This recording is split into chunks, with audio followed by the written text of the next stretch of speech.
নিচে এবং গ্রামীণ টাওয়ারের নিচে বসে আছি। তো এখান থেকে তা আপনাদের বাংলালিংক টাওয়ারের স্পিডটা টেস্ট করে দেখাবো।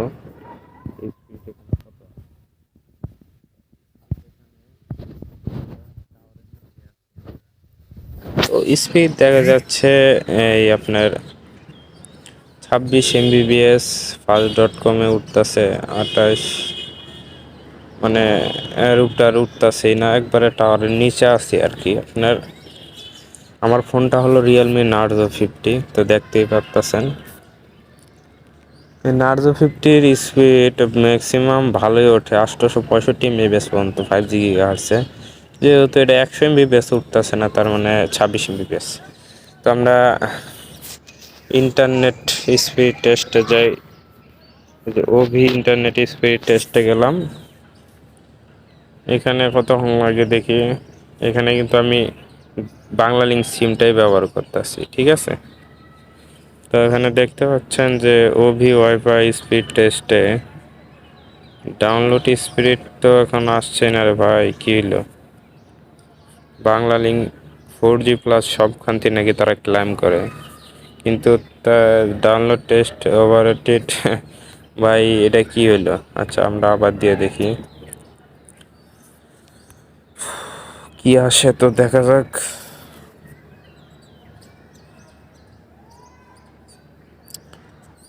তাদের টাওয়ারের নিচে থাকাকালীনও আপনাদের ডাউনলোড স্পিড দেখাতে পাচ্ছে না, এটা কি মানা যায়? বাংলালিংকের এত দুর্দশা।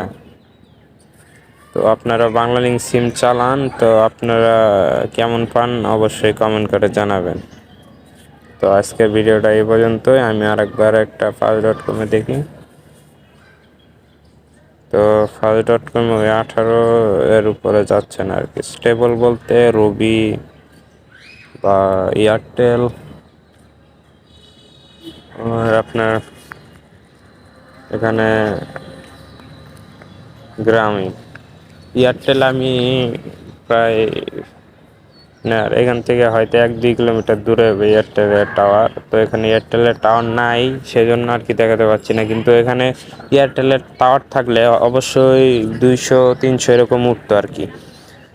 গ্রামীণেরটা ওঠে আর কি 100-র উপরে আর কি ওঠে। আর এখানে আপনার মনে করেন এয়ারটেলের থাকলে আমি ম্যাক্সিমাম স্পিড পাইছি 130 MBps পর্যন্ত। তো আল্লাহ হাফেজ গাইস, আজকে এই পর্যন্তই।